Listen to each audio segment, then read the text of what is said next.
Biden says Russia is intentionally targeting civilians. And a short time ago, the U.S. ambassador to the United Nations also accused Russia of escalating its brutality. She says it is deploying weapons that are condemned by human rights groups and banned by the international community. We've seen videos of Russian forces moving exceptionally lethal weaponry into Ukraine, which has no place on the battlefield. That includes cluster munitions and vacuum bombs, which are banned under the Geneva Convention.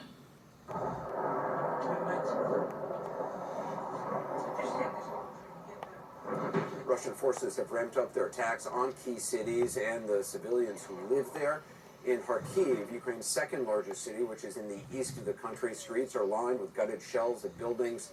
The National University and a police station were hit. In the southern city of Kherson, there has been fierce fighting between Ukrainians and Russian troops. Hi there, Anderson. Yeah, you know, one of the things that we've been hearing throughout the course of the day from the Ukrainians and also seeing on some of the videos that have been coming out is that the fighting there has been intensifying.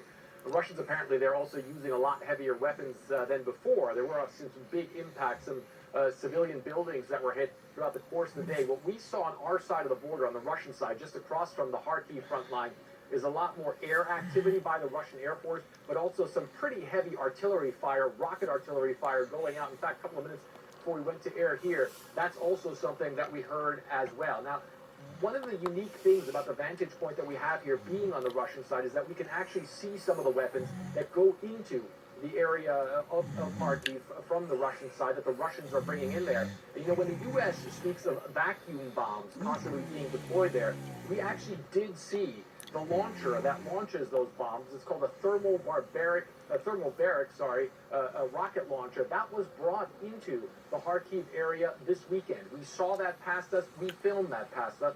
And you know, when the U.S. speaks about vacuum bombs, those rocket launchers launch rockets that then incinerate the air around where they impact and suck the oxygen out, causing people's lungs to collapse. That is what that weapon does.